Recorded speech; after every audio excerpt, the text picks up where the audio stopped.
अखबार साईं गुलाम भाषा सदर कलेक्टर सिंध साईं गाली खान मालिक साईं बाबा मुख्तार अहमद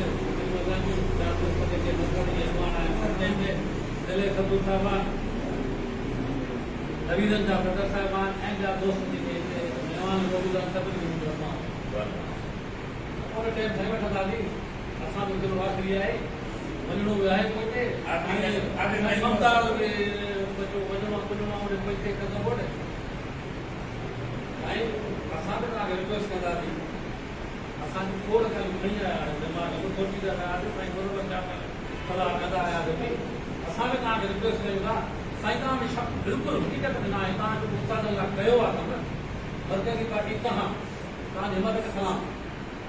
पर जेको तव्हांजा पर्चा छिकिया विया आहिनि या तव्हांखे जेको छिकियो वियो आहे उन्हनि खे बि सलाम उन्हनि खे बि सलाम घटि उन्हनि खे कोन तव्हां कई आहे शाबत आहे तव्हांजी हिमत खे तव्हां पंहिंजे बीठा आहियो सलाम बचायो थोरी बचाइजो इहो हाणे इन शयुनि खे बचायो महिरबानी करे असांखे साईं अली अहमद मंगल साहिब जी ख़ुदा इलेक्शन में न वञो ही वक़्तु हालात तंज़ीम लाइ सुठा न अथव तंज़ीम टुकरे थी तंज़ीम ख़तम थी वई मुस्तक़िल जेको क़रीब आहे मुस्तक़िल क़रीब तंज़ीम कोन था ॾिसो कलस्टर हज़रत तव्हां वञो साईं इन ॻाल्हियुनि में इहे बुख खां वॾो फाइल पढ़ो त साईं थिए छा पियो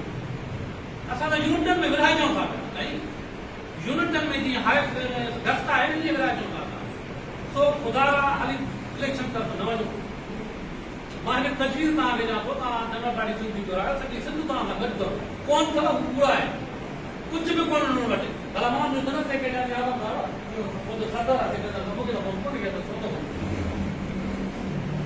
सचो आयो आहे हिंदुस्तान होत न आहे का त पंहिंजो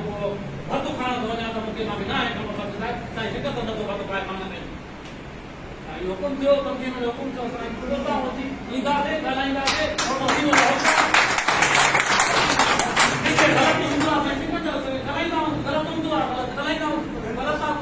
ग़लति आहे असांजी घोटी में छा थियो ख़बर आहे साईं छा कयोसीं साईं भॻो वियो पियो तरह कुझु छिकी आहे हिते ऐलान कर साईं मीरसन खटियो आहे साईं मीरसन खे असां इस्तेमालु दवायो आहे हिते पी भॼ न ख़ुदा खे वञे काॾे थो वञे बस तूं ते तव्हां सीनियर आहे तोखे तोखे इहो सूंह ई कोन थो पहिरीं ॻाल्हि तोखे असांजे ज़िले में अचिणो ई न हो तोखे असांजे ज़िले में अचिणो ई न हो तूं मर्कज़ जे पाण सघाए थो तॾहिं तूं त अची मामला ठाहे पर बाबा मां जनरल सेक्रेटरी आहियां तुंहिंजो दलीलनि जो तूं मूंखे छॾ त मां ज़िले में करे छॾां बोला ही तो गॾु हुजे हा साईं बि तोसां नतरा पंजा सिधा करे वञा पर यार कई ते एतबार साईं कोन कर साईं कई चयो ही तव्हां सां न हलंदो कैसा बि न हलंदो हू वरी सफ़ा पागल थो वेठो पियो उहो त चढ़ियो मूंखे ख़बर ई कोन्हे की आहे छा छा हले थो पोइ छा रहे थो उहो बसि आऊं मां सम्झो साईं ख़ुदा खे वञो जनम पार्टी घुरायो सिंध जी सवाल मां वठो फ़ैसिला मां ॿी बि तफ़सील ॾींदुमि सॼे ज़िले जा सदर साहिब वेठा हो त मर्कज़ जी मदद कयो मर्कज़ खे फंड ॾियो हर ताक़े में 10,000 का रखो हर ताक़े में कोर्टन के मेमो दे साईं के